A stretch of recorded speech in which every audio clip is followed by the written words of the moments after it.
Yeah, yeah. It's the freedom of Joyce. You see, I grew up in America. I grew up in the land where phrases like, I have a dream, meant something. I grew up where I believed that freedom existed, that that's what I was fighting for, that our founding fathers made America the land of the free and the land of the brave. This is America, damn it, and I'm taking it back. And now your host, Terry Joyce. Welcome to the show. Welcome to the Freedom of Joyce show. I'm Terry Joyce, your host. And with me, I have the lovely and talented radio personality, woman extraordinaire, Lori Buckley. Welcome here, Lori. Great, beautiful day, Terry. It is. It is. It's a gorgeous day. Glad to be here, and I can't wait to have our amazing discussions to inspire people to continue to look to the light and discover new ideas and keep joining up with each other. I can't wait to, and boy, do we have just a really amazing guest coming up here in just a moment. I mean, this man is, well, actually, he is someone that I look up to, and I took some of his writing courses. And he is an amazing writer. He's done certain films that I'm sure the listening audience will recognize. He is the writer of Logan's Run, which is one of my favorite films that I just never forgot when I saw it. I saw it as a preteen, and it made quite an impression on me. As well as he wrote the first episode of Star Trek and several others, as well as has been a writer for Twilight Zone and the book Ocean's 11, the original screenplay for Ocean's 11. So I can't wait to get into this conversation with him and pick his brain for a little while for 2 hours. And I hope that everybody here who's listening will enjoy that as well. And I have to apologize. I'm having difficulty getting into the chat room today, which I realize I'm actually kind of jonesing over it a little bit. I'm like, what do you mean I can't get in the chat room? I don't really say that much when I'm in the chat room, really. I mean, every once in a while I'll say something or make a comment, or I really like the little icon with the little puffing thing. It's not the puffing thing, it's the joint that comes out of the mouth with a little puffing smoke. I like that little guy. I mean, they've got some fun little icons, and of course, I always like to see what people have to say. So, unfortunately, I'm going to keep troubleshooting it here and see if I can get into the chat line during the show. So I won't be able to take your comments from the chat line. But if you do want to call into the show, perhaps after the second segment, that would be great. The number is 347-688-2902. If you have any questions or you want to make a comment on anything that's being talked about here on the radio. And also just to let everybody know that we are listener supported. We are one of the #1 listener supported stations on the air. And so, right before the broadcast started, I know you can hear about all the great seed packs that we have and the different types of donations that you can give and what you can get from them.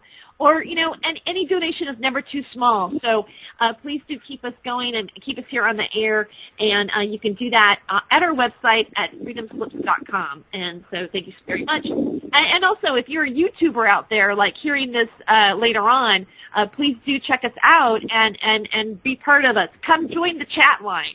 When it and do the puffing guy, the pot dude, the pot icon.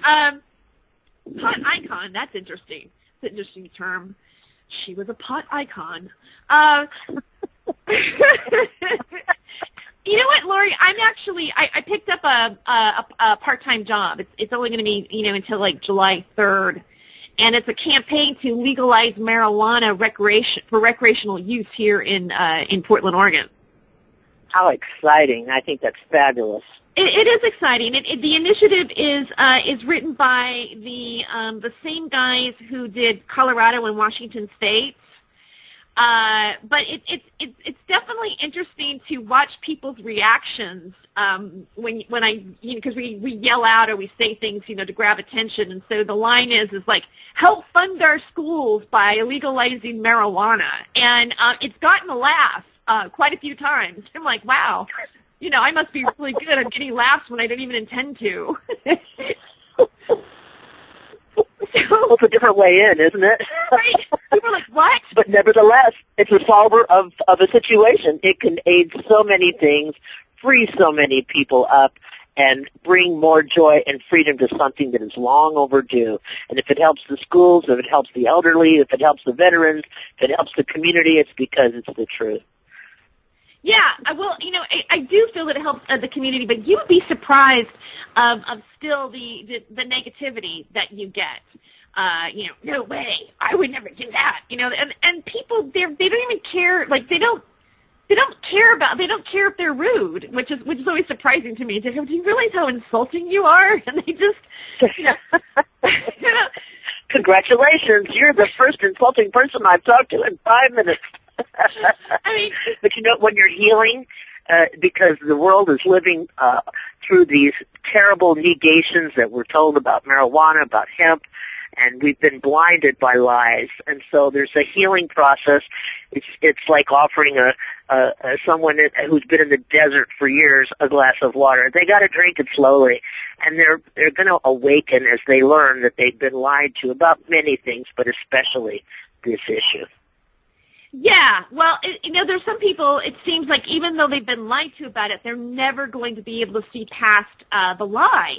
They will always believe their initial training, as if you want to say, or their initial belief system. They can't get past it to open their mind and go, you know what, maybe this was propaganda. Maybe there were corporations that wanted to take hold of all of the different markets. I mean, if you look at, again, just look at the pharmaceutical companies and what they're doing, and look at the oil companies, and look at the families that are associated with those businesses, and realize that they strategized it. It's been done on purpose. And a lot of times you can't even get past many people to even realize that fact, that this has even happened to them. There's so many people that seem to still be asleep at this point, but not those who are listening to Revolution Radio. Yay! We got to start somewhere. Great. And this is it. Great. Thank God for Revolution Radio. I would have no one to talk to. I'm serious. Well, Squaresville is Squaresville, and you just have to bless them, for they know not what has happened to them, but life is changing and evolving. And you may be the first messenger to these people. You may be the 20th messenger to these people, but they shall awaken, and these things will pass. And it's really difficult being the first ones on the scene, and but actually the shock theory of it when they're a little disturbed is a beautiful thing, because it's breaking through the negation that has existed in their mind, and then they'll hear it again, and eventually it'll be, it's revenue, and even whether they're smokers or not, they will be available to a new idea. Yes. Yeah. Well, I'm definitely not the first messenger, and as a matter of fact, our guest is one, I would say, probably a messenger before me, because he was a longtime friend of Jack Hare, who wrote the book The Emperor Wears No Clothes, and I know we can hear just stories today about what they did and what their relationship was together. And, there's a huge history of voices that have been champion this change. And, we are getting close. I have to say, looking back from when I started, which is not really that long ago, I would say I've been at this activism for cannabis for about 7 years now. So I have seen a huge change during that particular time period, and just in 7 years. Just to think that there are 2 states now that have legalized it for recreational use in the state of in the United States is a great day, and there'll be more, and hopefully it's going to be Oregon. It's going to be one of the next states. California is still having quite a few issues on it. California can't seem to get it together, and I don't really know what that's all about yet. I've got some ideas, but I don't really want to go there because it would take an entire show.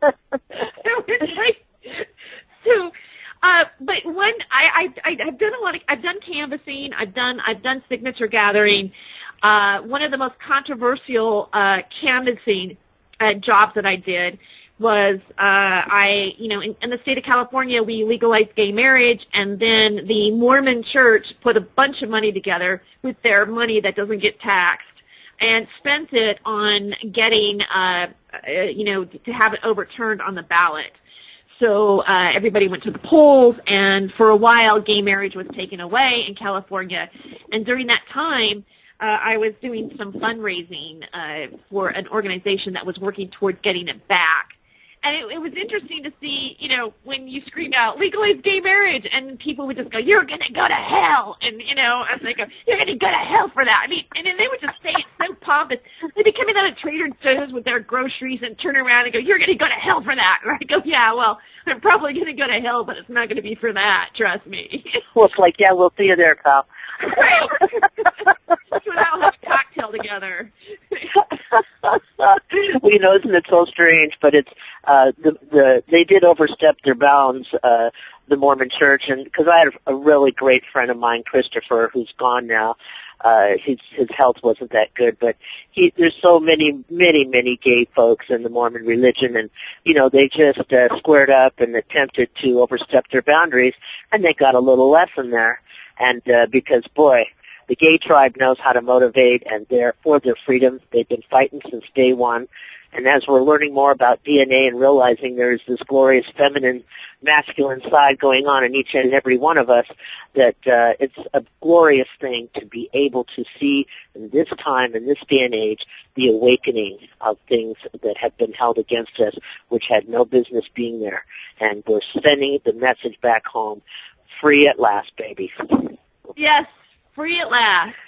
Free at last. That's a... I have a joke where, I say, I'm not gay, but I believe in gay marriage and, equality and West Hollywood is a sanctuary city, which means that you can just, smoke marijuana on the street. So I have this fantasy of being in front of, like, The Rage, a gay club with a big fat joint in front of a cop and going, I'm gay and I'm smoking pot. Free last. Amen, sister. So, just to watch their face. But, I don't think West Hollywood cops really care about weed even in that area. Anyway. So I'd like to introduce our guest. And I wrote a little bit about him on my blog, the freedomofjoyce.net blog, and he has quite a resume. I also included a little bit of a video there where he, of him as well included. But George Clayton Johnson is a screenwriter and a novelist. He, has been known for writing Ocean's 11, as well as Twilight Zone the movie and episodes of Twilight Zone. He wrote Logan's Run. And the premiere episode of Star Trek, and is famous for the line, "He's dead, Jim." And Clayton is also known for working with Rod Serling, and he's been a long time, like I mentioned before, a longtime friend of author Jack Hare, who wrote The Emperor Wears No Clothes.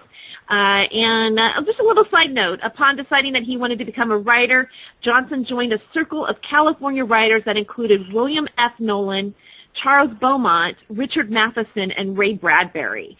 So, basically, I think he's kind of a geek's wet dream. No, I'm kidding. It's probably not right to say. You know what I mean? It's like, if you're a nerd, you'd be like, oh my God, this man's a legend. And so I'm a nerd, and I'm so excited to have him here. Welcome to the show, George Clayton Johnson. Hello? Is he with us? George? Okay, maybe we're having some difficulty getting him into the show. You're with me, Lori, right? I certainly am. I think I'm connected to him still.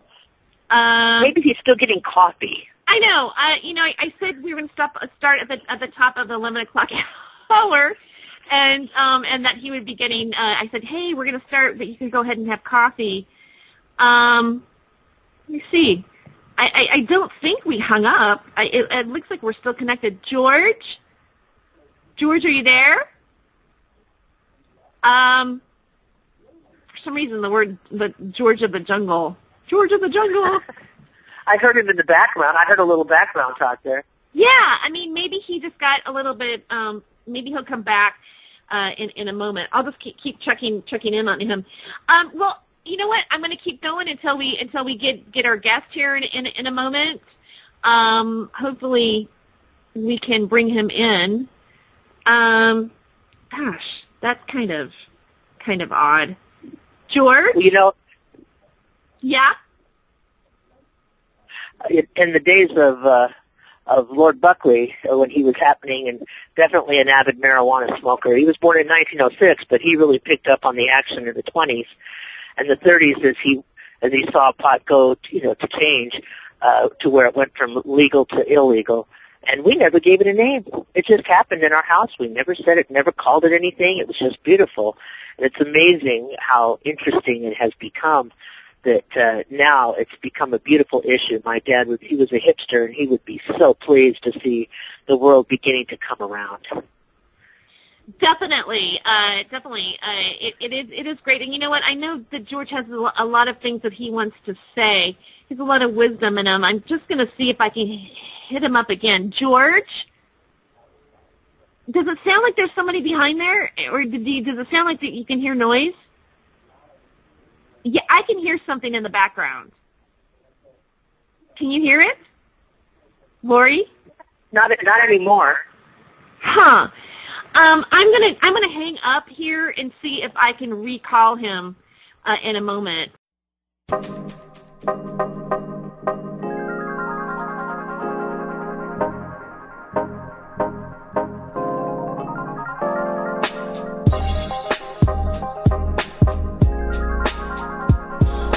You are listening to the Time for Hemp Global Broadcasting Network. Please share us with your friends. If you are in the Portland, Oregon area and are an OMMP card holder, then come down to Nikki's Diggity Dank Market, Portland, Oregon's first and only weekly OMMP market, presented by the Alternative Wellness Center, located at 5241 Southeast 72nd Avenue, 2 blocks south of Foster Boulevard, close to public transportation, held every Sunday 10 a.m. till 7 p.m., connecting quality vendors with patients. Nikki's Diggity Dank Market also has a weekly raffle with products from every vendor. So come down to Nikki's Diggity Dank Market and have fun while connecting with quality vendors and getting great natural medicine. If you are a vendor and want a chance to connect with OMMP patients, you can check out their Facebook page at facebook.com/Alternative Wellness Center or call 971-888-4392. Be sure to register early because space is limited. Nikki's Diggity Dank Market. In need of a ganja vacation? Blaze away. Don't criticize it. Hotbox Jamaica. Chill. Legalize it, yeah. Relax. And burn all day while watching the amazing ocean view. Listen to the birds. Bathe in the mineral waters of the Ganja River. Munch on tasty Jamaican Rasta food. Take a weed farm tour and hold a meditation. Book this amazing vacation for $420. Get the Sativa Special. 7 nights in Sativa dorms with ganja meals and airport transfer. Check us out at hotboxjamaica.com. That's hotboxjamaica.com. Hotbox Jamaica, a higher meditation vacation.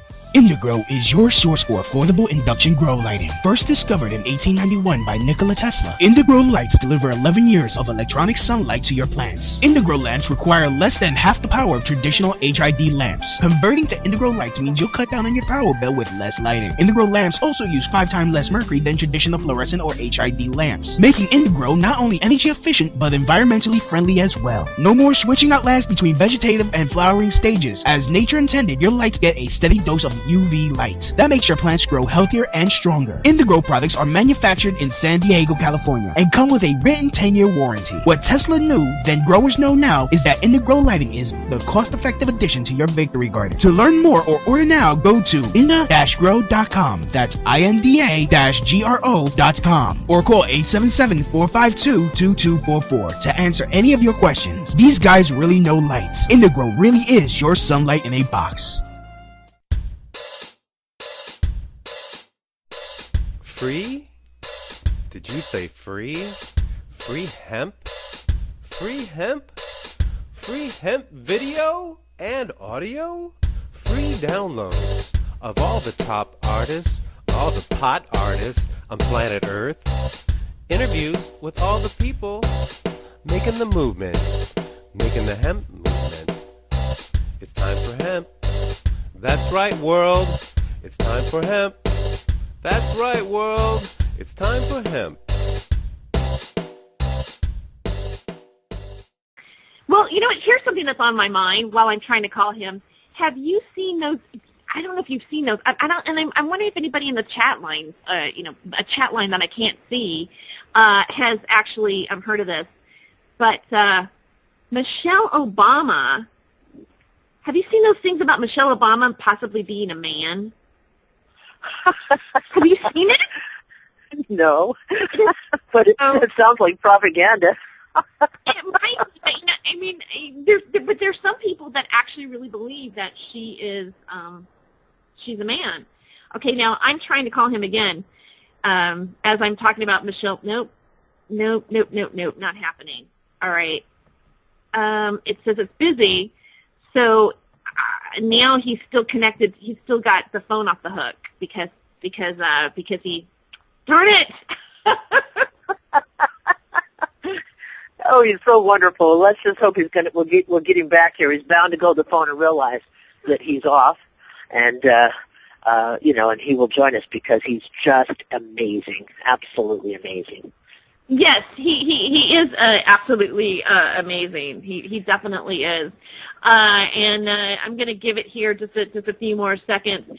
So yeah, this the Michelle Obama. There's if you can Google it, and there's several videos that go through complete analysis, pictures.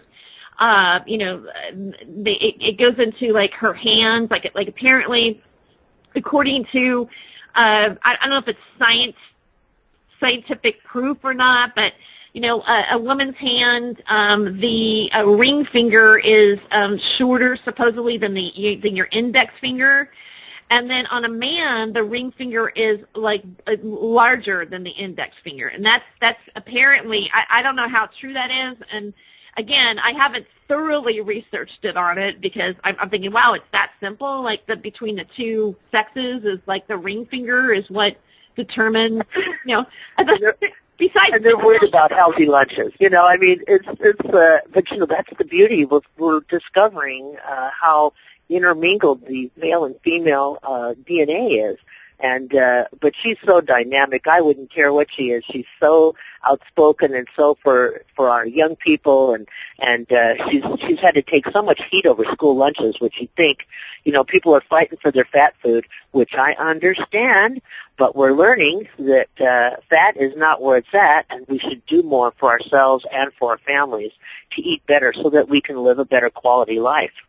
And but she's definitely a target of everything. But I bet if there might be. I'm just looking at my hand right now to make sure how I'm doing. Well, I've often wondered, like what if, like just say theoretically, what if she was a man originally? What if she was? Yeah. What if she's a hermaphrodite? What if she had a sex change? What if she still hasn't had a sex change? And the whole time, Michelle Obama was actually, originally a guy. What would that do to us? I mean, what kind of dialogue would people have?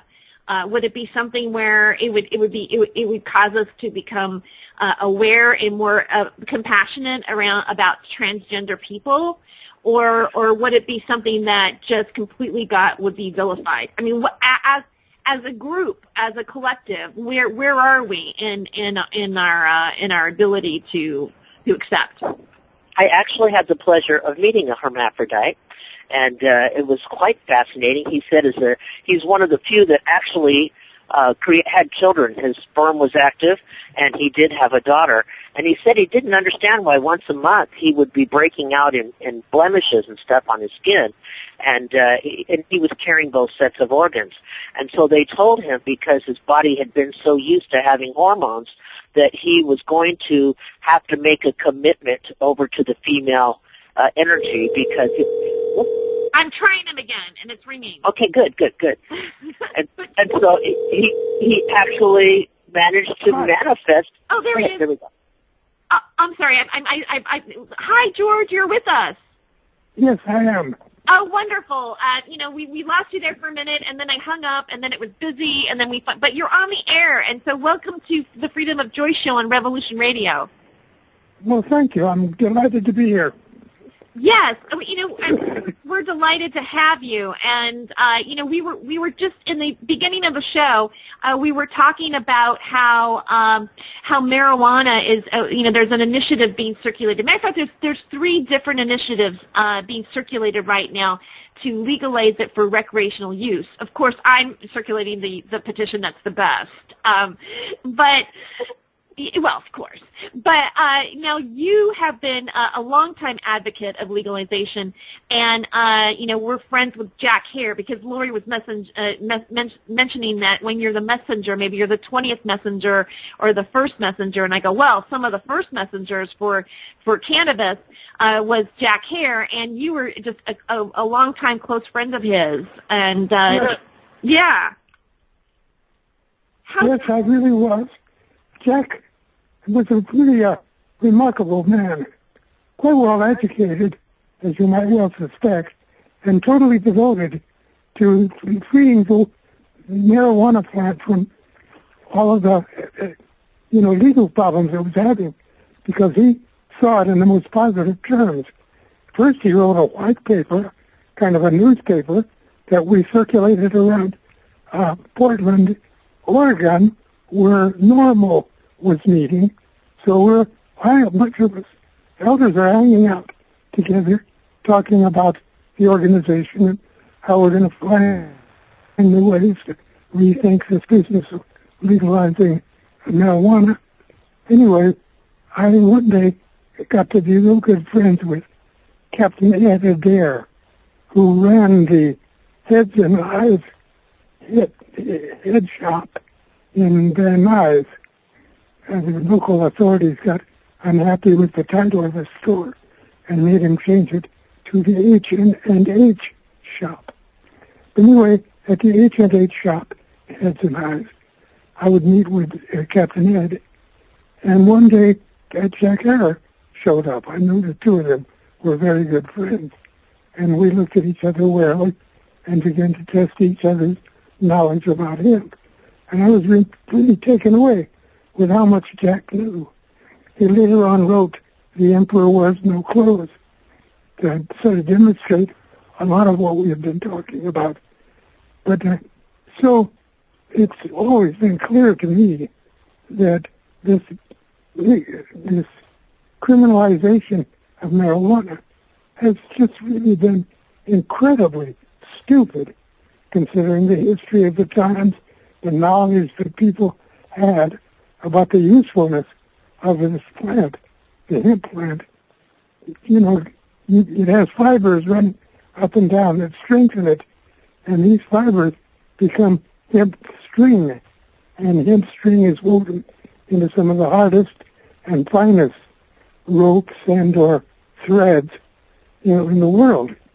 So there were so many innocent things about hemp, and a couple of cold words like reefers and things like that got into the culture, and somebody, they say Harry Anslinger of the FBI, got in on it.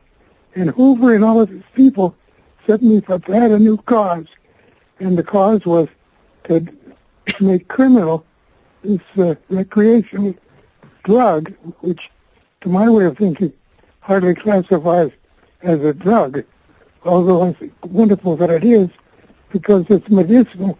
I understand that some child is being treated now with marijuana, making a lot of people making an uproar, but it's a medicine. And so, anyway, I got to know all about this thing through Jack and his friends, and so they became my friends. And for a number of years, the group of us sort of crusaded to try and make it legal. Almost any gathering that we went to.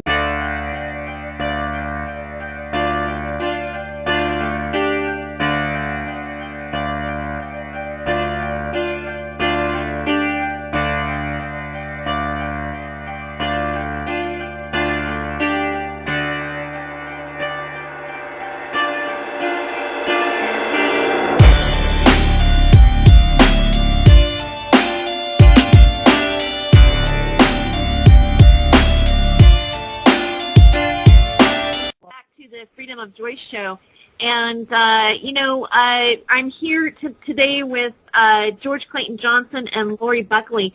And George, before the break, you were talking about your relationship with Jack Hare before we got cut off there. Yeah. Yeah. Yeah, he and I were really close friends and shared an awful lot of common knowledge. Both of us were writers, and his book about hemp, The Emperor Wears No Clothes, was becoming really notorious as a handbook for people who are interested in having some real hard data about the plant itself and its history, because it had been demonized so much. The very word marijuana was like invented for hemp, and stop calling it by its name. Well, let's not call them eggs, but let's call them oogs, and did not tell anybody. We'll just talk about oogs. So that would seem to be the situation. It was really Alice down the rabbit hole as far as trying to understand the logic behind the resistance to the legalization of marijuana, and to regard it as a mind-expanding recreational drug that's harmless to the extent that I can tell. I guess I've been smoking it over 50 years. And I mean, consistently. And I find that I'm more comfortable with it, but I don't feel any sense of withdrawal and being, tied up in knots when I don't have it. But I found that it really is a wonderful social thing. Give somebody a drink and you don't know what you're going to get, but you give somebody a joint and you know what you're going to get. And it's usually friendly affection. It's something just really remarkably non-hostile about the thing. To call it a drug is almost,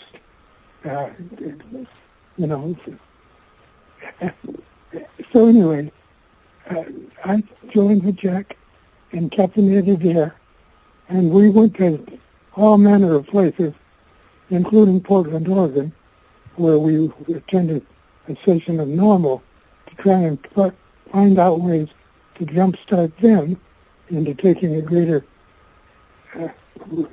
role, in this legalization attempt we were trying to spark.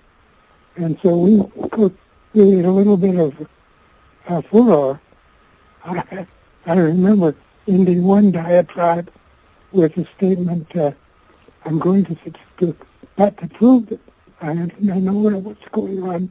I want to sit down now, and I'm not going to say anything else. And everybody laughed like hell. And but it was quite a moment when I felt like really beginning to be in somewhat of a leadership position, along with Jack and Captain Ed, in this movement. And it felt also good to me that the people I was meeting were cool, the activities they were behaving, everything was cool. But from my standpoint of social, friendly, intelligent, intellectual, nothing will get you into a deep, serious conversation as good as some good pot. Right, that's very true. George, I wanted to also go into, of course, the body of work that you have done in your life. And so when did you realize that you wanted to be a writer? I mean, according to what I found on IMDb, you were hanging around with these science fiction writers as a friend. Is that how it went? And then you decided to do it, or what gravitated you to do what you do? I was attracted to people who were fans, because I was a fan. I had read the both magazines, and I knew the names of all the writers, and I lusted to meet A.E. Van Vogt, which I did, whom I considered the greatest living fantasy writer, at the time. And then I started to hang out with Charles Beaumont and Richard Matheson, William F. Nolan, Jerry Soule, and a whole host of people who were writers.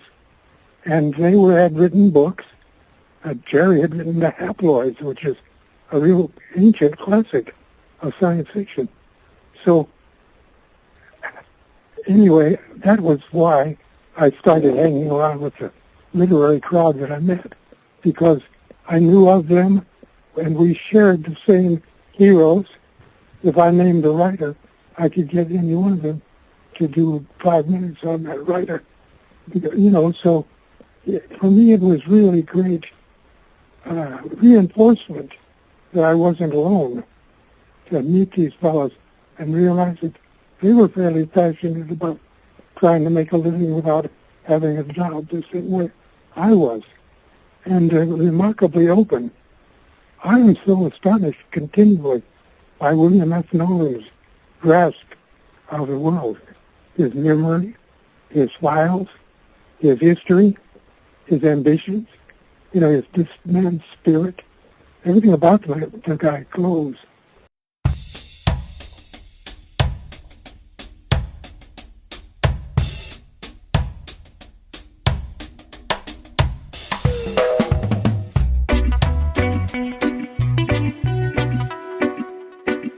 You are listening to the Time for Hemp Global Broadcasting Network. Please share us with your friends.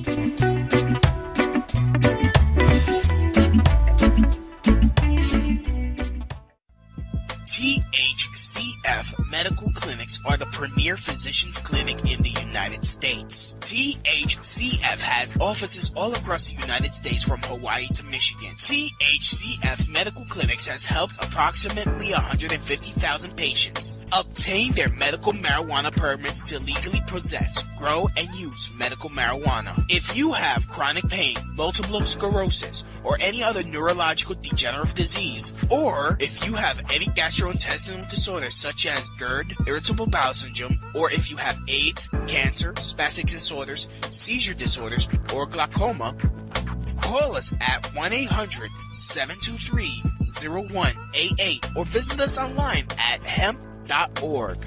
Again, the number is 1-800-723-0188 and the site is hemp.org.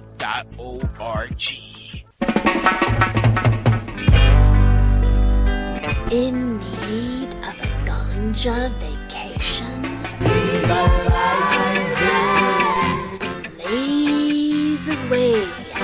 Don't criticize it. Hotbox Jamaica. Chill. Legalize it, yeah. Relax and burn all day while watching the amazing ocean view. Listen to the birds. Bathe in the mineral waters of the Ganja River. Munch on tasty Jamaican Rasta food. Take a weed farm tour and hold a meditation. Book this amazing vacation for $420. Get the Sativa Special. 7 nights in Sativa dorms with ganja meals and airport transfer. Check us out at hotboxjamaica.com. That's hotboxjamaica.com. Hotbox Jamaica, a higher meditation vacation. Indigrow is your source for affordable induction grow lighting. First discovered in 1891 by Nikola Tesla, Indigrow lights deliver 11 years of electronic sunlight to your plants. Indigrow lamps require less than half the power of traditional HID lamps. Converting to Indigrow lights means you'll cut down on your power bill with less lighting. Indigrow lamps also use 5 times less mercury than traditional fluorescent or HID lamps, making Indigrow not only energy efficient but environmentally friendly as well. No more switching out lamps between vegetative and flowering stages. As nature intended, your lights get a steady dose of UV light. That makes your plants grow healthier and stronger. Indigrow products are manufactured in San Diego, California, and come with a written 10-year warranty. What Tesla knew, then growers know now, is that Indigrow lighting is the cost-effective addition to your victory garden. To learn more or order now, go to inda-grow.com. That's INDA-GRO.com, or call 877-452-2244 to answer any of your questions. These guys really know lights. Indigrow really is your sunlight in a box. Education and information. See what all the buzz is all about. It's time for hemp. It's time for hemp. So when I would be hanging with people like William Hemp or Charles Beaumont, I was also studying them on how to be, because each one of them was at the top of their game, being a young writer, succeeding, selling stories to Playboy and other popular culture folks, of Slick magazines, so that there was a real sense of they were creating a general acceptance for sci-fi amongst intelligent people, whereas before it had seemingly been confined to an interest in geeks, like the celebrated Forrest J. Ackerman, who had the greatest collection of sci-fi literature, who in fact coined the words sci-fi. So I spent an awful lot of my time in the presence of people like Forrest J. and Charles Beaumont and A.E. Van Vogt, just to name 3 of the great heroes that I've met. I met Philip K. Dick. I did because I love Philip K. Dick. And almost immediately that writer would appear, and in my life. So like I was, for a minute I found out something about somebody, Robert Silverberg. Hey, he's wonderful. My God, you're meeting Robert. That sort of, that stuff was happening serendipitously in my life at the early beginnings of my interest in, or my acceptance as a writer in the fields of fantasy and science fiction, with sales to Rob Serling's The Twilight Zone, which I considered a great step forward because I thought it the best show on the air. And throughout the years, I got to the point where now I've got a plaque from the Writers Guild on the wall of my office here, and it says that congratulations that your program Star Trek Twilight Zone have been voted by the members as the best 101 scripts, or shows. And they had a big, I don't know what, kind of a contest. But out of that came this piece of weird information that people who are writing in television are really sci-fi fans. They know the subject matter. George, sometimes when, I've grown up with all these shows and the science fiction writing, Philip K. Dick, all of it, and have been interested in it. I feel that your writing, as well as your comrades, have really said a lot in terms of what the possibilities of our reality might be. In terms of Star Trek and a galactic society, and again, Philip K. Dick writing about cloning and all these kind of things that really look that they feel like they're real. Like we're coming into an age that a lot of the things that you've written about are becoming where we're waking up and going, look, this stuff is real. Do you have that feeling about this, or maybe that you've culturally enlightened people in sort of a preparation of what maybe? That was an awkward way of saying it, but It's been electric, that growing sense of the mysterious in life, Life was a pretty mundane affair when I was growing up. You could talk all you want philosophically, but they were more interested in the ham sandwich. And so now I see a real ferment everywhere with people thinking about the possibilities of the future and/or constructs of human consciousness that contain some fascination for people.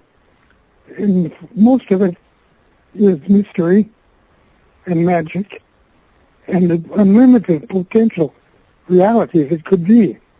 I'm reading sci-fi science fiction stories that I really consider new, and one would think that most of the great science fiction had been written before 1940, but not true. There's a great ferment of thinking going on as people realize how unimaginably small things are and how unimaginably big things are. Just the concept of a nebula.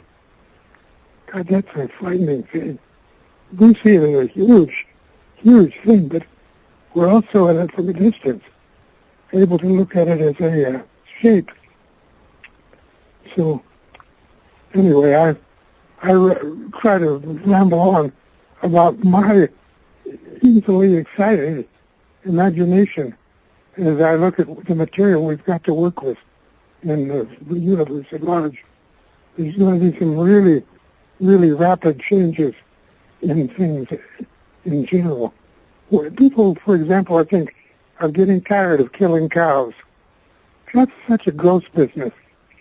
Just herding them together, turning them into McMuffins, It's, anyway, I see growing interest on the part of people in things like vegetarian living, the idea of maybe not eating the animals, and maybe that would provide for some greater harmony. I'm getting a strange feedback here. Can you hear me? Yes, I can hear you just fine. Yeah, me too. Yeah. Were you a believer in UFOs yourself? Have you ever seen a phenomenon? Did you witness yourself? Is he still with us? Yeah. Okay. I'm ready to talk. I'd like to have that last question explained to me. I'm getting a terrible oversound. I was wondering if you had ever, I've had lots of UFO friends that have seen things. I met a lady who actually felt she was beamed up into a ship and had radiation across the fender of her car. Her and her friend were taken up in a car. And because my friend Gene Marvin did a show in Las Vegas about UFOs, and I found it, of course, very fascinating because it was common conversation in my house when I was a little girl. And I was wondering, have you met others that may have seen the UFO phenomenon? A lot of people claim to. I've seen lights in the sky, but I always figured it was a weather balloon or a traveling jet or something. I'm usually not wrong about that. No, I have no evidence of it at all. But I do believe in aliens. And I think that there may be among us people from other cultures, other realities. We're living in a real, strangely odd world. Everything about it turns out to be mysterious. You know, well, why is water wet?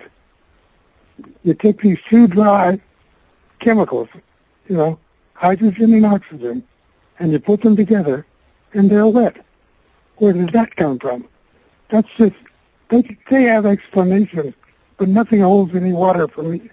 I consider it all magic. I'm delighted to be a part of it.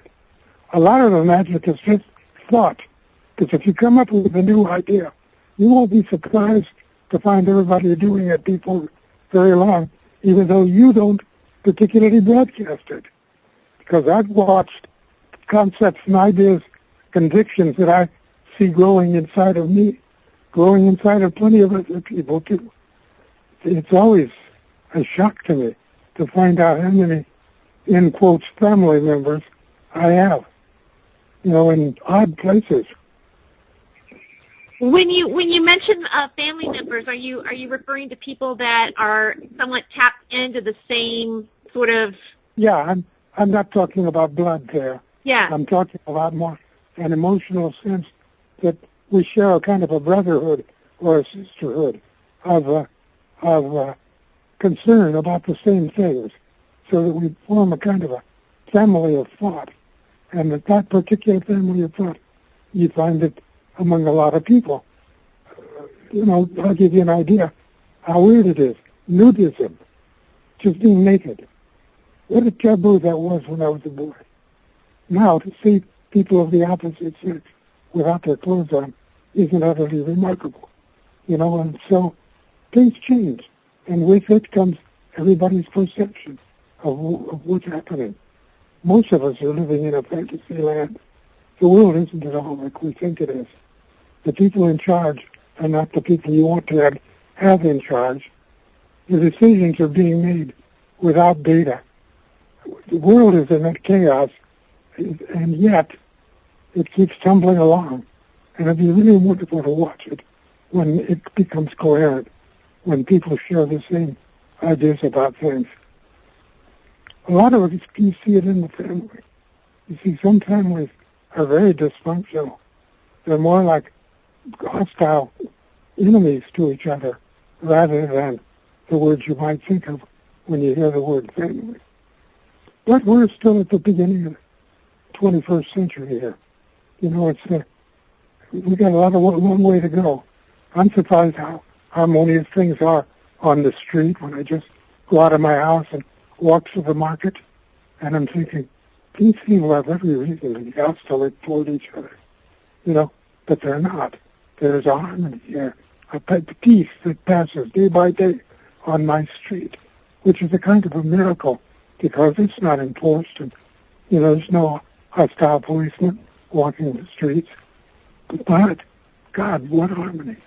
And I think that we're not really in much trouble if we just stop thinking of, well, like rules.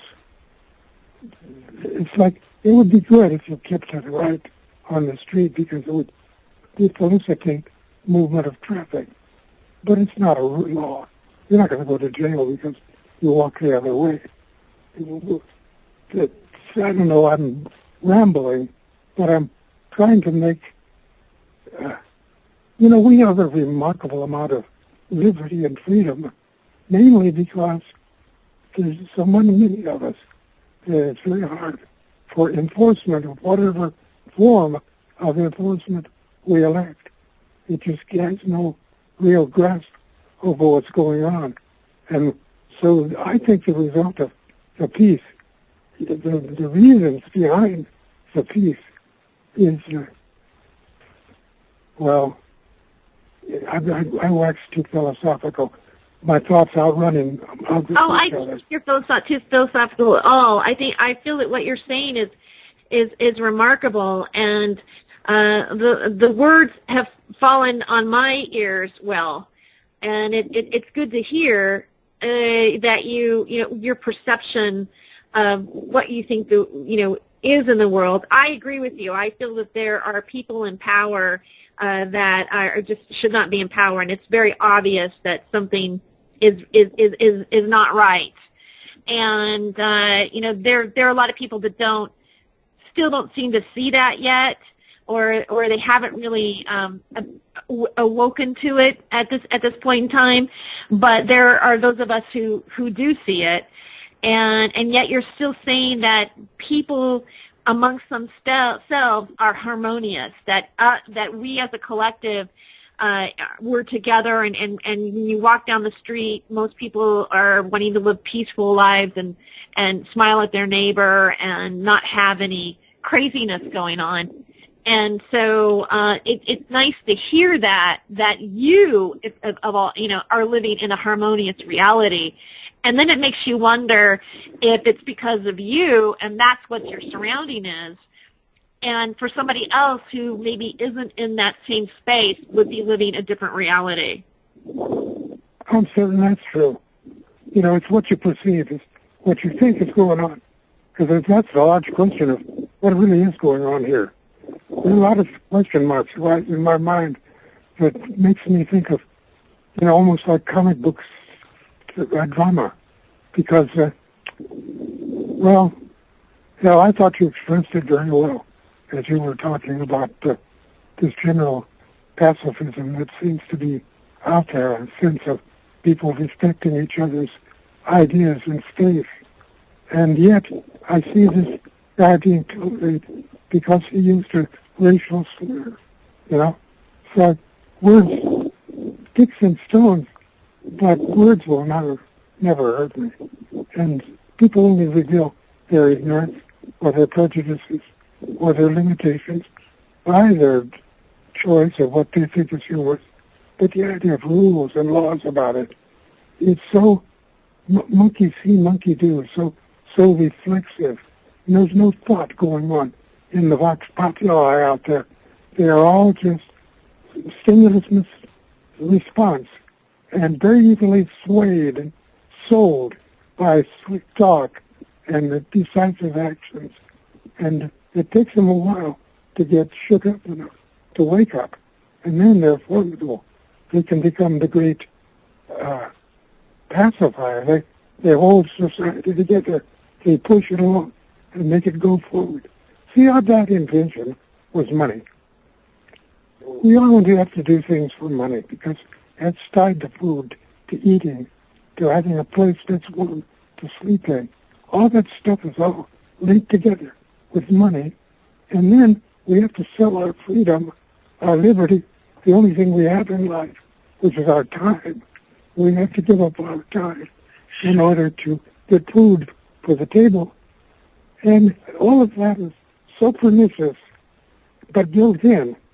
As long as you get this idea that we have an economic society here, and that the goods and services will be controlled by those who have the money, and money being such an abstraction and an artificial thing, and we could banish money and go to the credit system and whatever that might be, and we have a tremendous amount of flexibility, and yet we cling to all these old habit patterns, and it's difficult even for a knowing person to escape collaborating with the world and the evils that are in the world. But somehow there are those among us that don't care about that. They don't make their actions based upon the profit, but they base their actions based upon their concept of right and wrong, useful and non-useful, human and inhuman, all the different judgments we can place on things.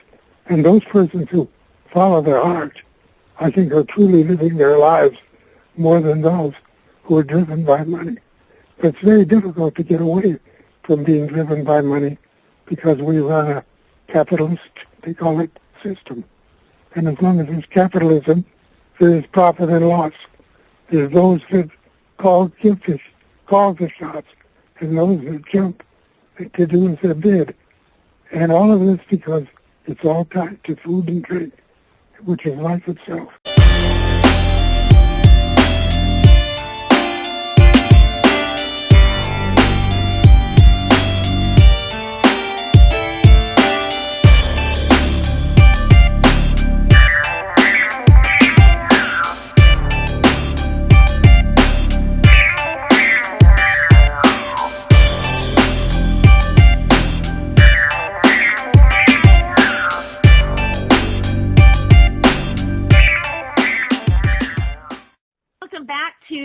Freedom of Joyce show on Revolution Radio. I am still trying to get in that chat room and I can't get into it. Now I've created something and it's asking me for a password and I can't get the password right. I'm like, it's almost as frustrating as having your Facebook account like shut down for a day or something. Have you ever experienced that, Lori? No, not yet. Oh, but yeah. I'm not surprised. Luckily, I believe in the powers of the human spirit, and I will persevere. Yeah, I mean, well, definitely. And I'm definitely going to persevere. I know we'll be back in the chat room again someday. Someday I'll be back in the chat. Oh, okay. Just want to let everybody out there know that we are listener supported. So please do give us a donation and support us here because, you know, there's a lot of great things happening here at Revolution Radio, and we do keep our lights on and our internet going and all the hosts talking by your wonderful donation that you give us. So thank you very much. And because I'm thanking you because I know you already gave. So with me is Lori Buckley and novelist, screenwriter George Clayton Johnson. Welcome back to the show, you guys. Glad to be here. I'm glad to be back. Wonderful to have you here. I just wanted to take a little bit of moment. I call this the Hollywood Hempress Report on Freedom of Joyce, just to kind of give an update of what's going on in the cannabis world. And there's an interesting study that just came out recently. It's called study Alcohol Linked to Psychosis, Not Marijuana, which I could pretty much agree with that. I don't know how many people have been around alcohol, but yes.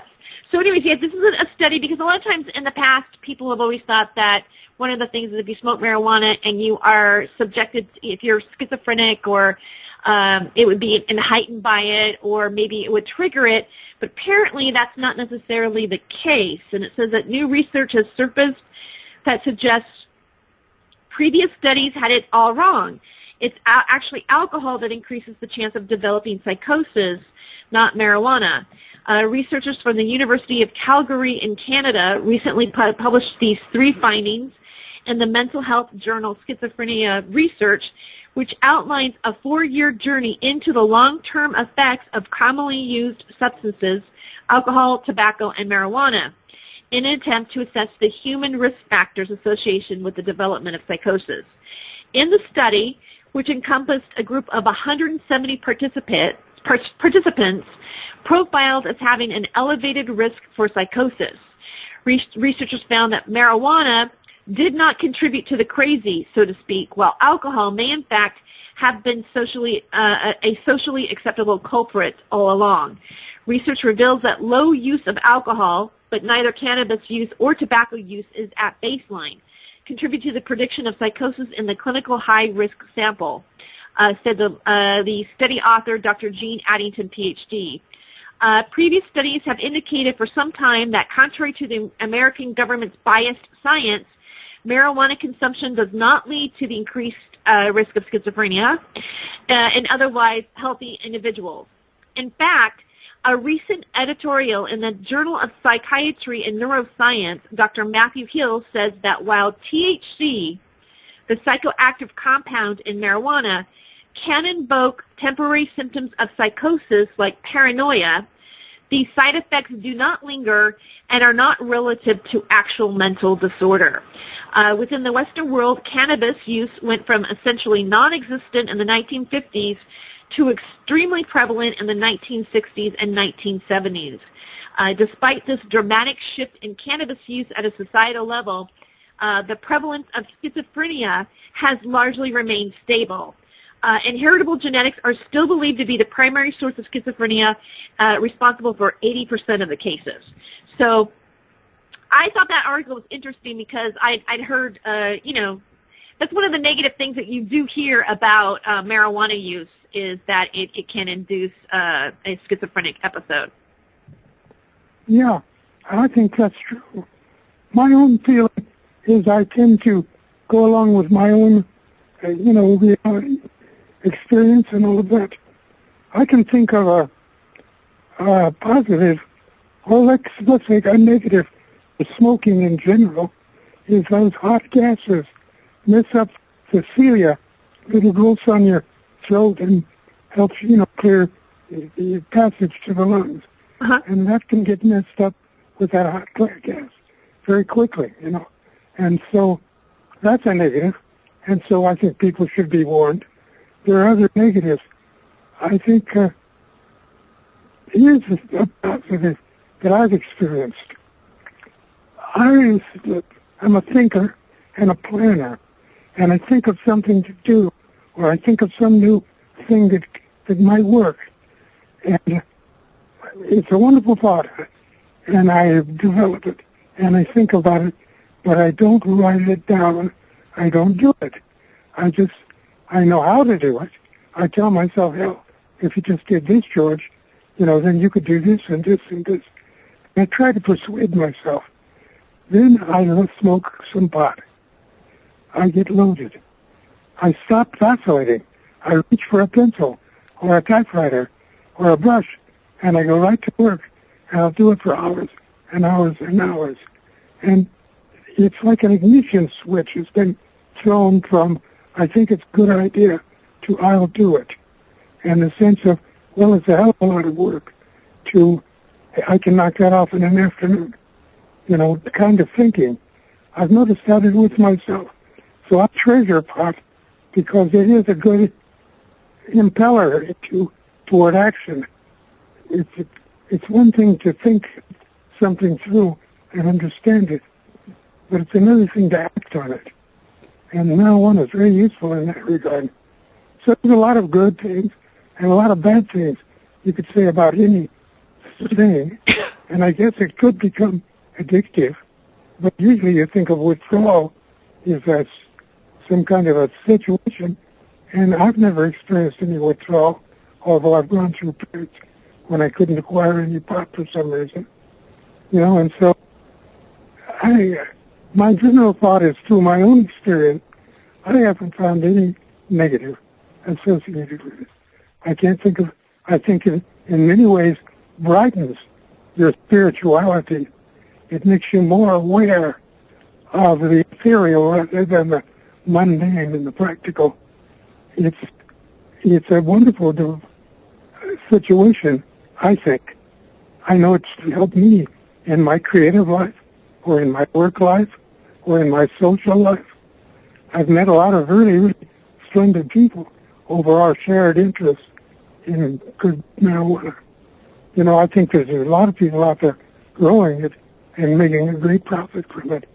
And it would be so simple for the government to say, okay, it's cool to grow it in your backyard or in your window box, and we don't give a damn about it anymore because it's harmless. It's positive in most of the ways that I can reflect on it. I could defend it against any detractor.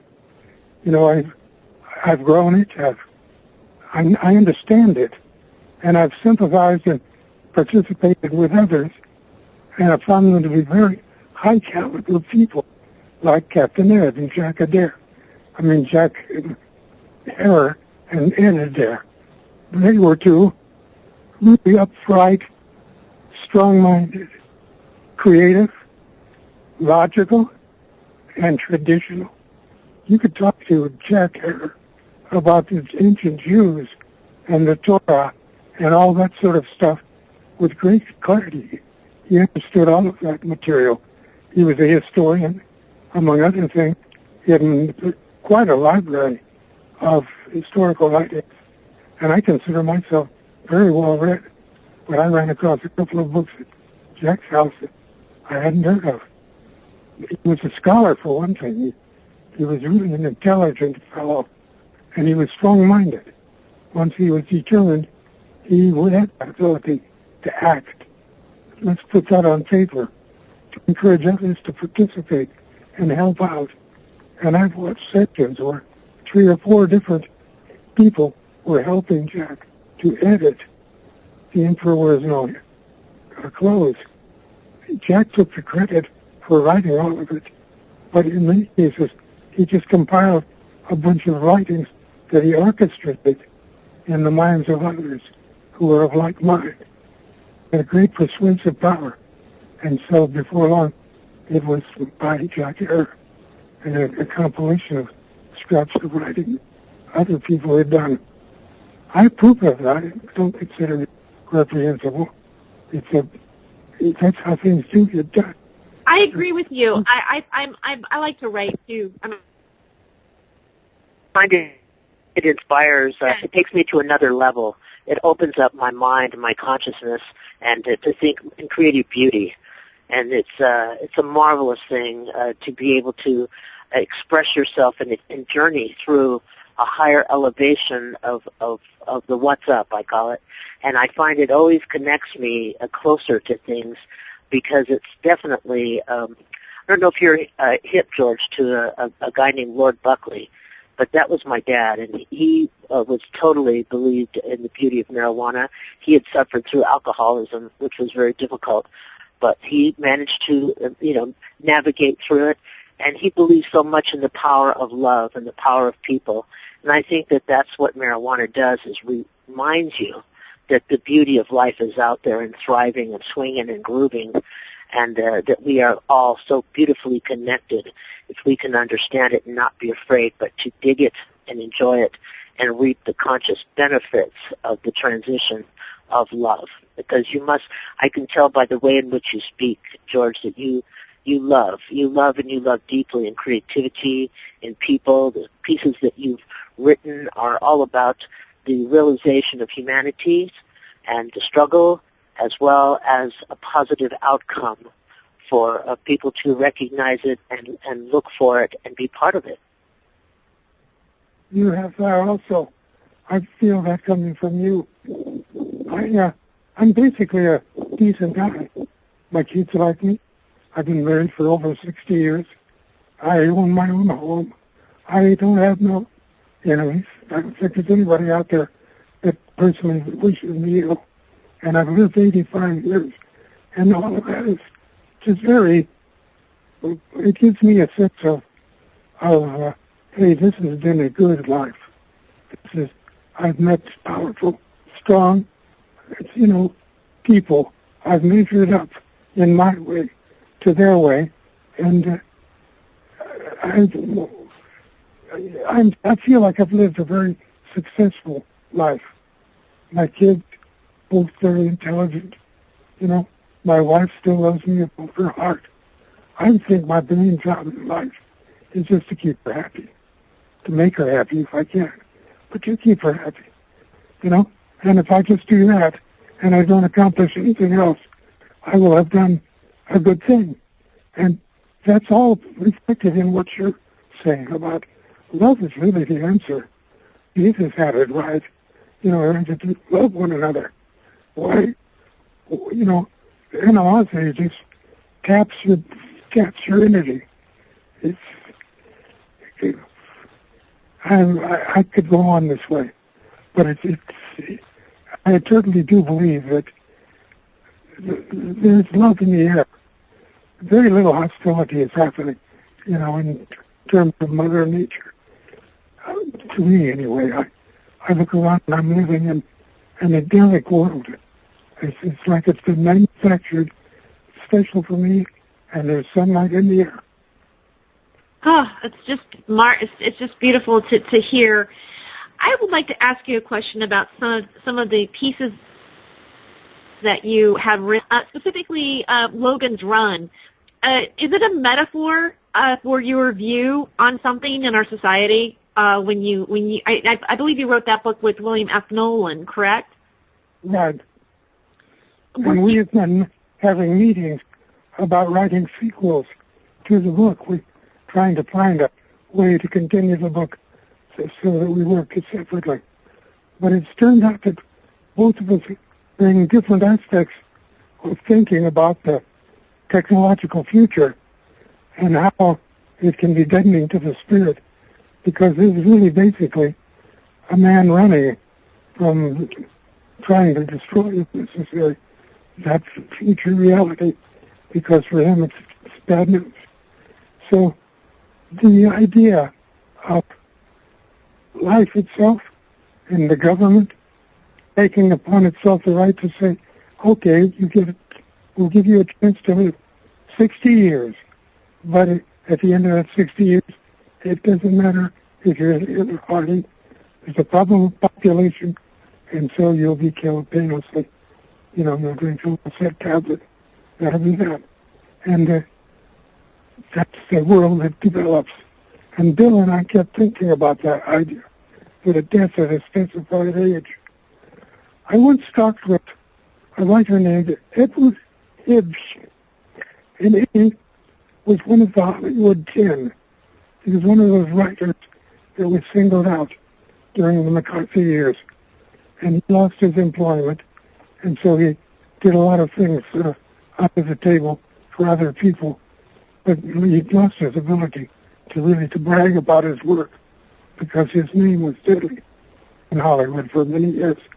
Anyway, I prepped this story in front of him, and I told him that Bill and I were trying to think out death at 21 when you're just really beginning your adult life, or death at 30 when you've comfortably reached a point where now you're starting to find where you belong, or death at 45, or death at 60.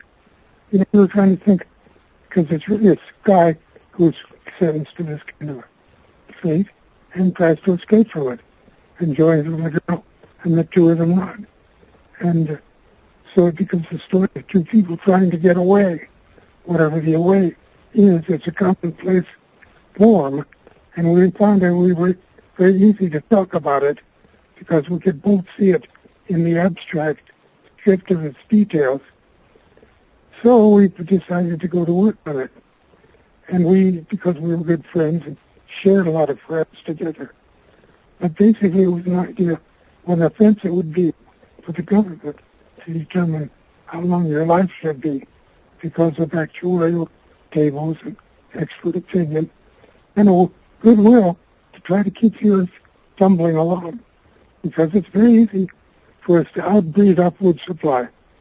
It's very easy.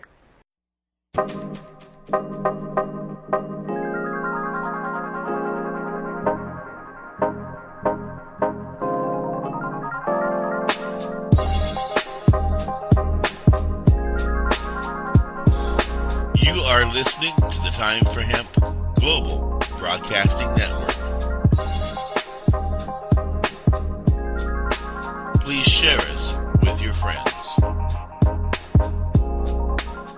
If you are in the Portland, Oregon area and are an OMMP card holder, then come down to Nikki's Diggity Dank Market, Portland, Oregon's first and only weekly OMMP market, presented by the Alternative Wellness Center, located at 5241 Southeast 72nd Avenue, 2 blocks south of Foster Boulevard, close to public transportation, held every Sunday 10 a.m. till 7 p.m., connecting quality vendors with patients. Nikki's Diggity Dank Market also has a weekly raffle with products from every vendor, so come down to Nikki's Diggity Dank Market and have fun while connecting with quality vendors and getting great natural medicine. If you are a vendor and want a chance to connect with OMMP patients, you can check out their Facebook page at facebook.com/Alternative Wellness Center or call 971-888-4392. Be sure to register early because space is limited. Nikki's Diggity Dank Market.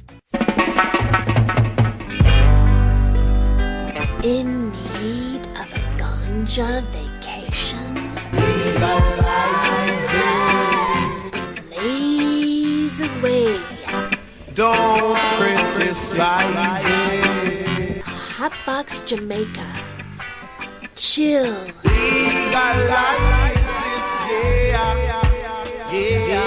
Relax and burn all day while watching the amazing ocean view. Listen to the birds. Bathe in the mineral waters of the Ganja River. Munch on tasty Jamaican Rasta food. Take a weed farm tour and hold a meditation. Book this amazing vacation for $420. Get the Sativa Special. 7 nights in Sativa dorms with ganja meals and airport transfer. Check us out at hotboxjamaica.com. That's hotboxjamaica.com. Hotbox Jamaica, a higher meditation vacation. Indigrow is your source for affordable induction grow lighting. First discovered in 1891 by Nikola Tesla, Indigrow lights deliver 11 years of electronic sunlight to your plants. Indigrow lamps require less than half the power of traditional HID lamps. Converting to Indigrow lights means you'll cut down on your power bill with less lighting. Indigrow lamps also use 5 times less mercury than traditional fluorescent or HID lamps, making Indigrow not only energy efficient but environmentally friendly as well. No more switching out lamps between vegetative and flowering stages. As nature intended, your lights get a steady dose of UV light. That makes your plants grow healthier and stronger. Indigrow products are manufactured in San Diego, California, and come with a written 10-year warranty. What Tesla knew, then growers know now, is that Indigrow lighting is the cost-effective addition to your victory garden. To learn more or order now, go to inda-grow.com. That's INDA-GRO.com, or call 877-452-2244 to answer any of your questions. These guys really know lights. Indigrow really is your sunlight in a box. Free? Did you say free? Free hemp?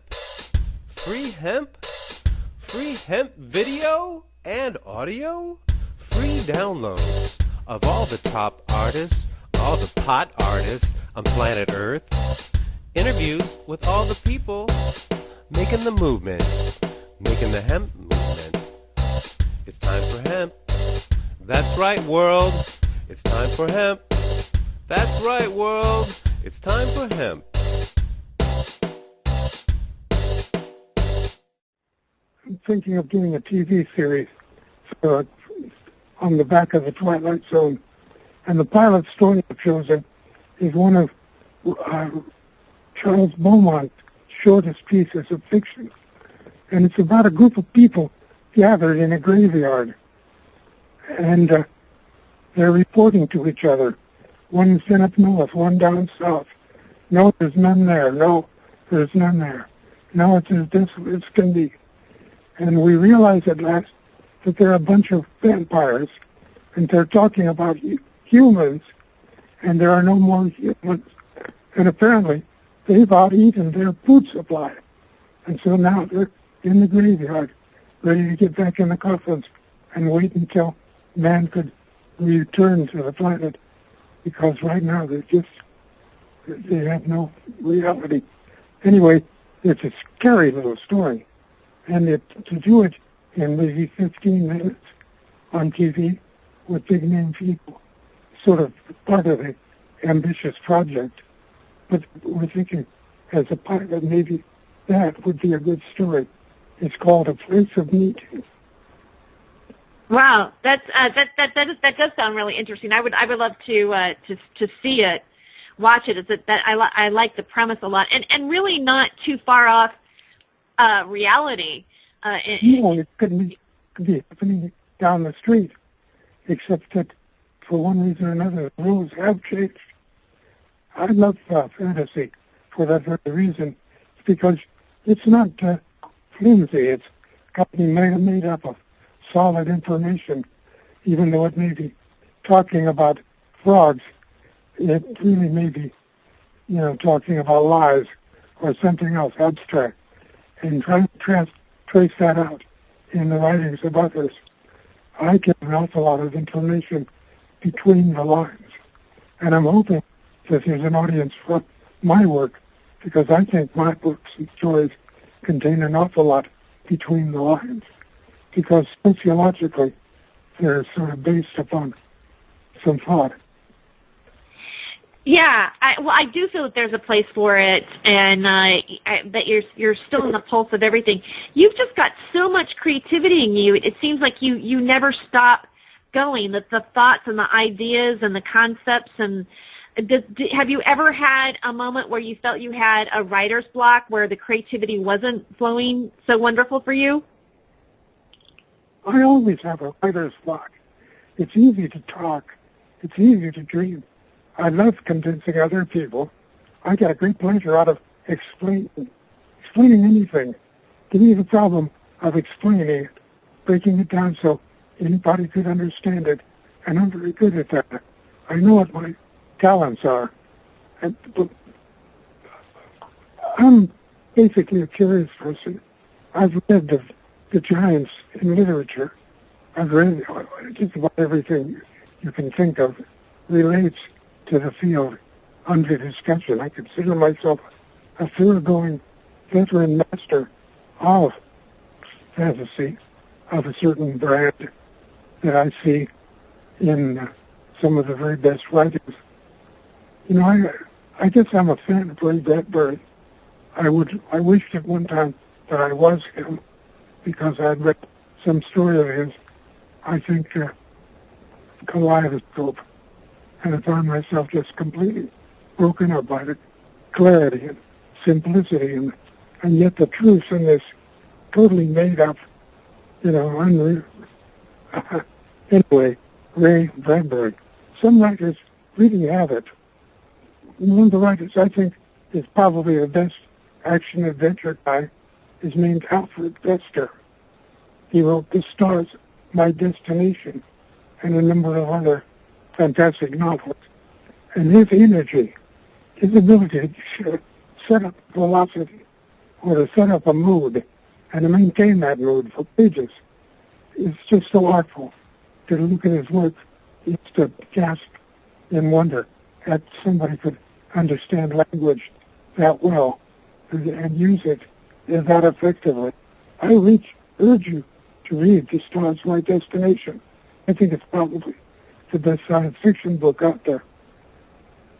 Oh, I'll take a look at it. That sounds good. That's good to know. I wanted to ask you also. Now you've done Logan's Run. You're still working on more to that storyline with William F. Nolan, and I really am looking forward to seeing more come out on that character on the story.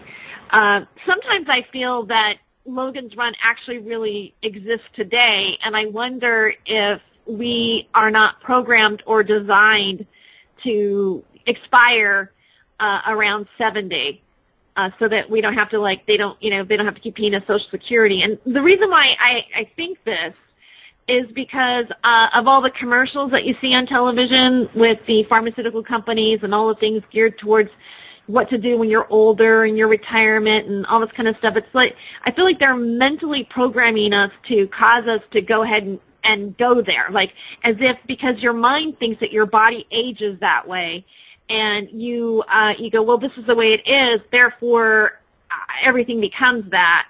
I don't know if that's a bizarre theory or not, but I do believe it. Like sometimes I don't want to have conversations with people and talk about my age or make it an issue where I catch myself saying, oh, I'm older now, so such and such is happening to me, because I feel that if I say that, then I'm cutting myself off. I'm not allowing myself to be this expansive person that has this, a child imagination is what I think, and wanting to know more, wanting to keep that spirit of youthfulness in you, or what you would think would be youthful.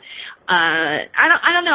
I just feel that, and also I feel that we're being poisoned, that our food is tainted, and we've got, geoengineering going on in the sky, and all kinds of destruction. It's really happening. I feel like it's like, well, we want these people that exist here to live about this long, and then when they get to this age, they're not going to be that useful, so let's just try to eliminate them and get them off of the system as much as possible.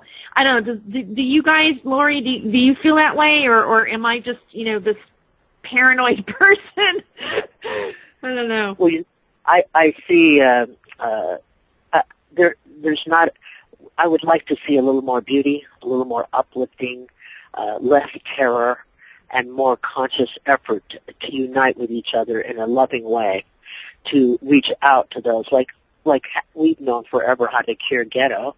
You just invest in it. You replace the things that were taken from it when it was once prospering, and you believe in people. And now we seem to have a tendency to incarcerate against anyone. They'd make laws that are so easy to be arrested. We see our police tremendously disturbed and out of whack. They're no longer serving the people. They're serving their union and the powers that be.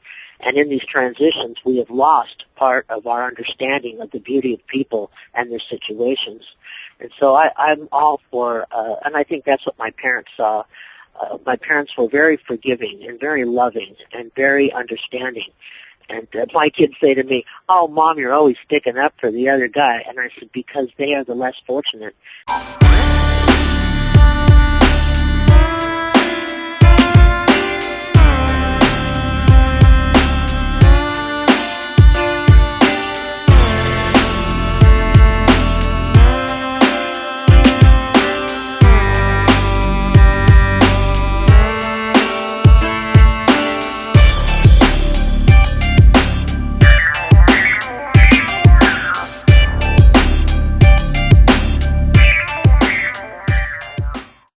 Tuning into the show with me is George Clayton Johnson and Lori Buckley. And again, we are the last half hour here, so if you do have any questions that you want to ask, George Clayton Johnson. George Clayton Johnson has written Ocean's 11, as well as Logan's Run, first episode of Star Trek, and other episodes as well, and also The Twilight Zone. So if you have any questions, please do give us a call. And with me is also the extraordinarily wonderful Lori Buckley. So thank you for being here, you guys. Our pleasure, baby. I have a question, George. You know, Ocean's 11 has been one of my favorite movies of all time, and I used to think it was just about because I love Las Vegas, and I do. I love the people there, and they have to deal with so much, but yet they're so beautiful. And what I was wondering now as we were talking is that the one thing I noticed about Oceans was its deep dedication of the soldiers, that how they band together, even for a precarious plot. But what is it that drove you to create that vision of the soldiers coming back together to make their something that would set them all free to do what they wanted? What got you started in that thinking? Well, the team effort, where you have to trust the other person to know his game. And then this wasn't the first in quotes caper film. Just a lot of them were one person would have this skill, another person another skill. So we started looking at the skills that you have in the Army. Like, here's a guy with skills with explosives, because that's a military thing. And so that's, how could a person who's an expert at that combine with a guy who's an expert at that, with another one who is an expert at that? And all of them got to be on the same wavelength and have almost the same value systems. They almost have to have known each other for a long time in order to put themselves in that kind of stress jeopardy, with strangers. So that also sort of came together as just my wanting to write, to be a writer. Because at the time, I was a draftsman designing wind tunnels for United States Steel.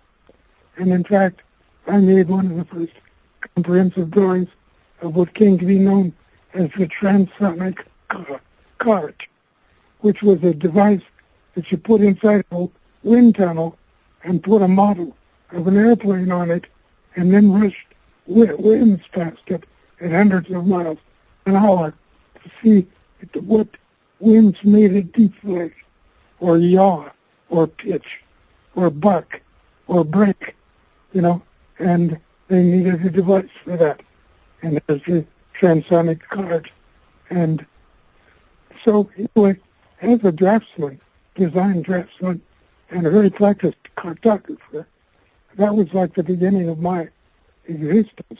I wanted to be a writer, but I had all these other background skills.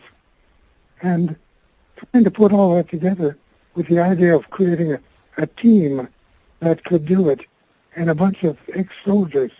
But what ignited it for me was one night when I was talking with Jack Russell, who helped me to write it by being a good listener, as I just paced around and tried to think stuff up. And he said, you know, he and his friend were sitting in the car eating a sandwich outside of a Safeway store. And from where they were, they could look through a window and they could see the safe, the company's store safe. And so they would thought, how hard would it be to climb through that window to get at that safe, probably not even locked. And Jack said to me, if I were to steal something, I'd do it in Las Vegas, because it's the only town in the world where they do business with money. And he was thinking of checks and certificates, and there's very little real cash almost anywhere, even in a grocery store. It's quickly replaced with paper. And I thought about that, where there's real cash, and you could take pounds and pounds of it and put it inside of a rucksack and a backpack, and then you could walk with it, and at up to 30 miles at night with up to 80 pounds of a burden, if that's what you wanted to do, because people had done it.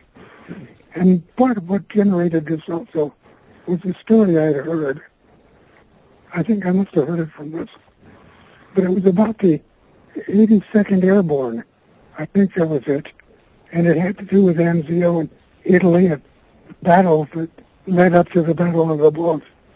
And Jack was talking about, at that time, it seemed that there had been a radar station up in the Alps above Italy, and that the Germans had invented this new thing, radar, and with this instrument, they were able to see airplanes coming from Africa, North Africa, across the Mediterranean, across Italy, to strike into Germany, which was when they started to bomb Berlin. So these people had ingeniously worked it out, so that by the time the bombers got there, everybody was in bomb shelters, because there was a good warning system. And so the Allies apparently wanted this radar thing, and so they sent a squad of troopers out of the sky into this alpine village, where they packed up, broke down and packed up the radar equipment and put it into backpacks, and then walked down the side of the Alps, back down into Italy, in order to pull this caper off, which was part of World War II. And as far as I knew, authentic, if it actually happened. And so, how do you apply this kind of logic?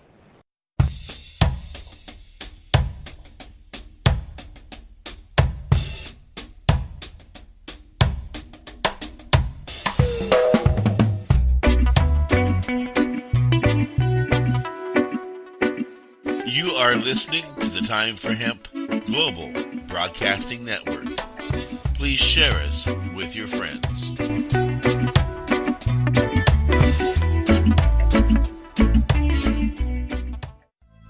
THCF Medical Clinics are the premier physicians clinic in the United States. THCF has offices all across the United States from Hawaii to Michigan. THCF Medical Clinics has helped approximately 150,000 patients obtain their medical marijuana permits to legally possess, grow, and use medical marijuana. If you have chronic pain, multiple sclerosis, or any other neurological degenerative disease, or if you have any gastrointestinal disorders such as GERD, irritable bowel syndrome, or if you have AIDS, cancer, spastic disorders, seizure disorders, or glaucoma, call us at 1-800-723-0188 or visit us online at hemp.org.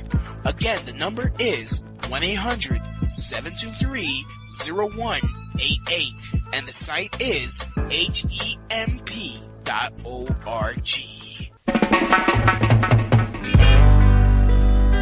In need of a ganja vacation? Blaze away Don't criticize it. Hotbox Jamaica. Chill.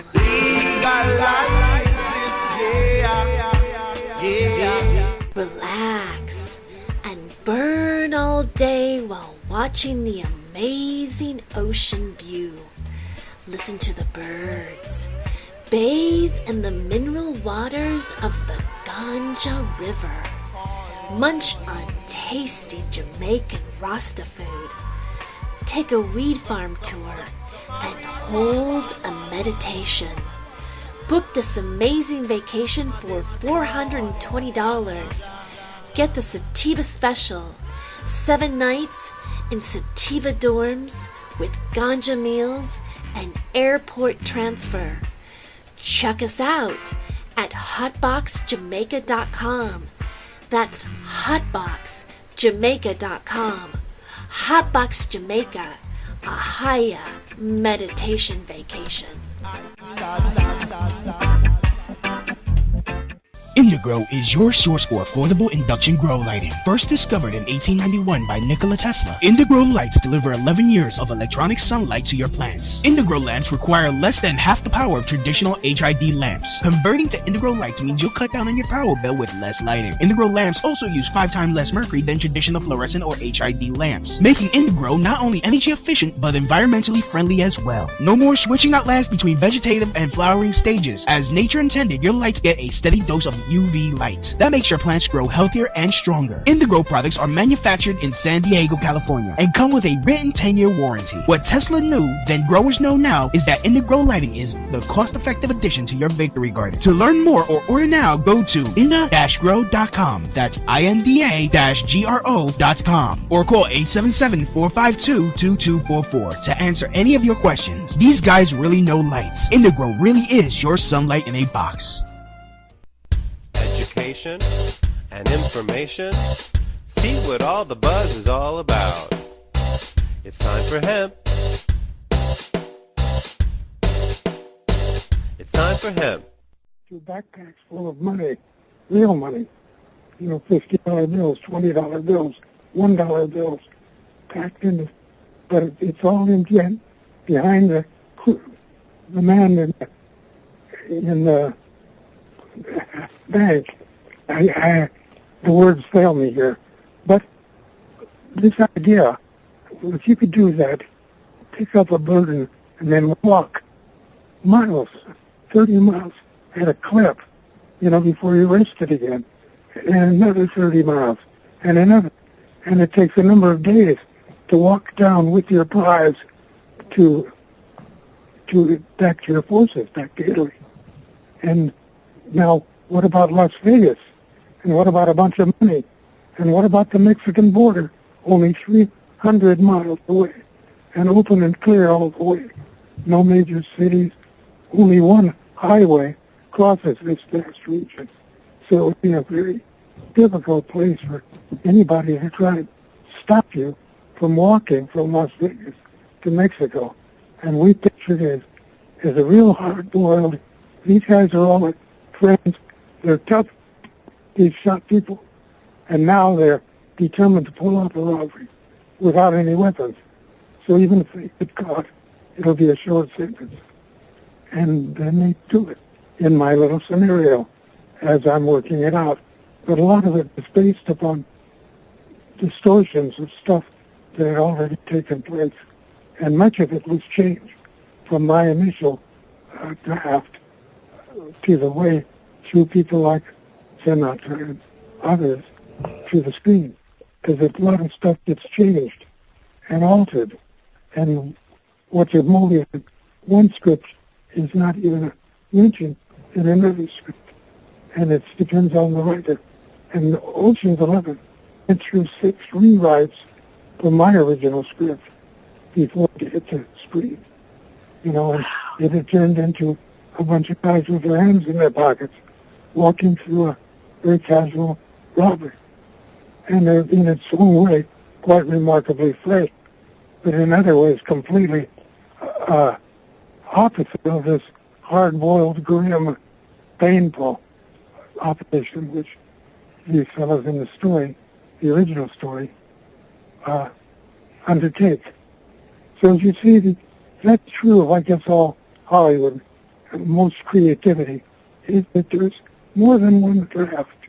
And you design the show for Rock Hudson, and then you can't get Rock Hudson. And so now you got to make sure that it works for Brad Pitt. And there's a lot of subtlety involved in trying to make decisions about how people talk and what they say and the things they're capable of in a dramatic story. I learned a lot from my experience of watching my original screenplay get transferred into a Rat Pack paper. Interesting. Are you happy with how do you feel about that? Has there been a time where? Well, no, I'm so triumphant because it gave me a step up in my profession. It gave me exposure. A lot of people saw it. A lot of people thought it was dumb, but I could always explain why what I had thought was so much more clever. You know, and so I don't know, it's all a game of public relations. And the fact that I made very little money off of that entire transaction itself shaped my later life and gave me a great deal of what I guess you call street cred, where now he's somebody, Frank Sinatra's working on his latest picture. Great. I want to ask you about Star Trek, too. I know that we've only got about a little bit less than 15 minutes left of the show. And how did that originally all come about for you? I was invited along with about a dozen others as representative of the best of the people that could possibly do the show. And I found myself in a screening room with lots of seats and lots of people, and we watched this episode of Star Trek called Where No Man Has Gone Before. And by that time, even the cast members were somewhat different, and they finally ended up in the version that got to the screen. But I saw this pilot, and I saw a lot of the biggest names in Hollywood writers in that room. And I came to understand later that most of them just didn't know what the hell was going on and couldn't think in those kind of terms. But for me, it was duck soup. I had a 20 plus the minute I got through seeing the show because it seemed so mindless in one way. And there was another aspect to it, which was in the show is William Shatner. Well, William Shatner is also the star of a movie called The Intruder, which is based on a novel by Charles Beaumont, who was my very close friend. So that when Charles and Roger Corman decided to make a movie out of The Intruder, William F. Nolan, myself, and a number of other people we knew very well, like O.C. Rich and Beaumont himself, found ourselves in Charleston, North Carolina. And we were playing people who were in this movie, playing this story, and the guy who was playing the lead was William Shatner. So on location as part of a cast, with no real connection in his mind with me as a writer of the Twilight Zone program and other things. So I got to meet him in a way where it's completely in hiding. He didn't know who I was. And so I participated in making the movie with him. And when I found out that he was starring in the Star Trek, I was very pleased because I thought him a very, very excellent choice. And so I ended up contriving stories and discussing them with Gene Roddenberry. And Roddenberry, his basic credit was Wanted Dead or Alive that I had seen. And it's an excellent piece of work, but it's a cowboy story. And so I had no knowledge of being in the world of science fiction. And I considered it somewhat naive when it came to understanding that world as I talked back and forth with it. and explored the idea of me writing an episode. And along the way, I thought up this story of a shape-changing creature, a chameleon. It's kind of a power that aliens might have, and Jay liked it, so I was put on assignment. And at that time, I met a number of people, like John D.F. Black was one of the writers, D.C. Fontana, another, David Gerald, another.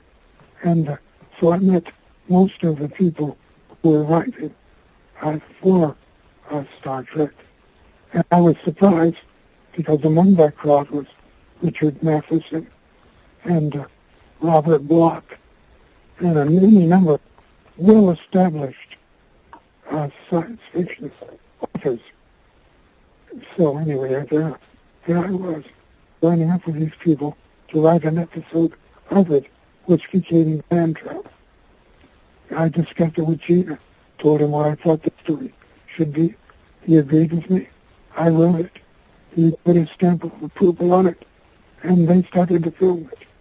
My wife, Laura, and I went down and watched him shoot and talked with him, and had a chance to become friendly with Leonard Nimoy, who was for me a new face. I hadn't known about him as an actor, and I found him a very intense fellow and enjoyed his presence a great deal, and was happy to be part of that whole experience, because Gene Roddenberry gave us writers complete freedom to run over a lot where we wanted to go, come anytime, needed no passes, just wave it at the doorman and we go through. And that turned out to be really quite true. I remember one little incident when I was in this room, and in this same room was Harlan Ellison. And Ellison had been put in this room by Roddenberry because Ellison owed Roddenberry a script where the deal had been taken place, but where Ellison hadn't delivered the damn script. So Roddenberry said, you come here and you write it at the studio because you're going to do it because it's paid for. So there was Harlan, and he's on the floor, lying on the floor in this little office and talking with me, and because we're both writers on the show. And through the window, it was an open window, comes climbing a man who turned out to be Herbert F. Solo, who was in charge of the studio. And I recognized him and he recognized me. So I said, Herbert, what's this? And he said, I'm sneaking up on Roddenberry. Roddenberry hides the whiskey before I come in. Damn room. Anyway, some kind of a joke. And then he went out to go away and approached Roddenberry's office from a completely different direction than the front entrance. And I guess he wants to surprise Roddenberry quite a bit. But I remember that attitude of the studio, because even the owner, the guy who's really managing the whole studio, knew us as people very soon, and all of us had complete free reign. I remember looking at the set of the engine room, where all those Titanic industries are built up that propel these spaceships to the cosmos. And that particular engine was just a closet-sized box that was contrived so cleverly that it had a feeling of great depth in it, and that in there they could put with like an acetylene torch. So look from this distance down this casing of this vessel at the emergence of power from the engine into outer space. All very compelling. And I enjoyed working on the show as much for the chance that it gave me a chance to watch them, for example, build this alien community for the Man Trap out of cardboard and sprayed gunite, which they built these big cardboard boxes and then taped them together and then sprayed them with gunite and it ended up being a temple, a huge, almost destroyed temple. It was just a piece of artwork. You could literally almost pick it up, although it looked massive and injured. And so I learned an awful lot about making a film from having free run of Paramount.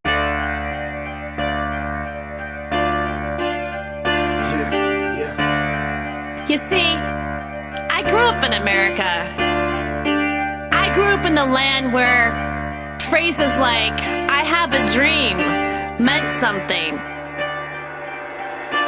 I grew up where I believed that freedom existed, that that's what I was fighting for. I believed that the Statue of Liberty was a symbol of our liberty, that we all came from all over the world because we didn't want to live underneath the monarchy, that our founding fathers made America the land of the free and the land of the brave. I don't care what you say to me. I don't care if there's a shadow government or there's people out there that's trying to take it away from us. I don't care about that. Because I believe that because we believe it, we can do something about it. We grew up different. I think something happened with the Federal Reserves. I think the bankers are in on it.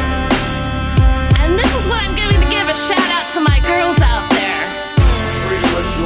If he works for Goldman Sachs, Lehman Brothers, or Bank of America, do not have sex with him. Yeah, that's right. We can take our power back. We've got the power. Do you know that there have been acts of terrorism for the promise of 72 virgins? How does that work? Why would somebody do something like that just because they want to have virgins? And this is the afterlife. What happens when that person's done all those 72 virgins? Then you just have 72 women calling you up going, why haven't you called me? I'm pregnant. What do you mean it's not yours? You're the only one. We can take our power back. We can fight the corporations. We can make our own market. We can stop driving cars that have oil in it. We can stop fracking. We can stop being ruled by a monarchy. This is America, damn it, and I'm taking it back.